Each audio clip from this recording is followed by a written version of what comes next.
உங்க ஜாதகத்துல சுக்கிரன் மிதுன வீட்டில் இருந்தா உங்களுடைய சுக்கிரன் கர்மா என்னன்னு பார்க்கலாம். இது நல்ல அமைப்பு அப்படின்னு சொல்லலாம். நீங்கள் ஒரு ஹாப்பியான ஒரு பர்சனாக இருப்பீங்க. கொஞ்சம் விளையாட்டுத்தனமும் உங்ககிட்ட இருக்கும். ஜாய்ஃபுல்லாக இருக்கணும் எப்போதும் அப்படின்னு நினைப்பீங்க. போன பிறவியில் பார்த்தீங்கன்னா நீங்கள் நிறையா ட்ராவல் பண்ணியிருப்பீங்க. ஒரு நல்ல ஃபேமிலி லைஃப் என்ஜாய் பண்ணியிருப்பீங்க. சுற்றி இருக்கிறவங்களுக்கெல்லாம் நிறைய உதவிகள் பண்ணியிருப்பீங்க. அதே மாதிரி நல்ல விஷயங்களை டீச்சும் பண்ணியிருப்பீங்க. பொதுவாகவே நீங்கள் நல்லா கம்யூனிகேட் பண்ணுற ஒரு பர்சனாக இருப்பீங்க.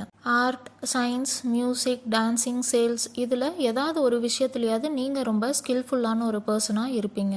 நீங்கள் எப்போதுமே எல்லாருக்கிட்டையும் பேசுகிறப்போ அவங்க உங்ககிட்ட ஒரு லவ் அண்ட் அட்ராக்ஷன் ஃபீல் பண்ணுவாங்க. ரொம்ப அறிவாளியாக இருப்பீங்க. ரொம்ப பாப்புலராகவும் இருப்பீங்க. சீக்கிரமாகவே உங்களால் எல்லார்கிட்டையும் பழக முடியும். அவங்கள இம்ப்ரெஸும் பண்ண முடியும்.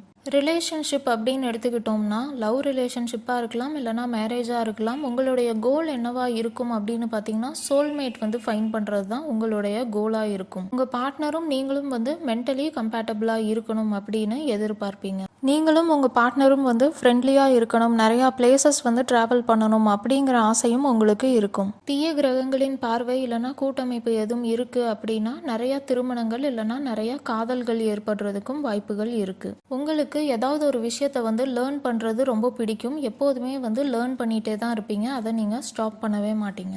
உங்கள் ஜாதகத்தில் எந்த கிரகம் எந்த ராசியில் இருக்குது அப்படின்னு உங்களுக்கு தெரியலனா நான் முன்னாடியே ஒரு ஷார்ட்ஸ் போட்டிருக்கேன். எந்த கிரகம் எந்த ராசியில் அப்படின்னு நீங்கள் அது பார்த்து தெரிஞ்சுக்கலாம்.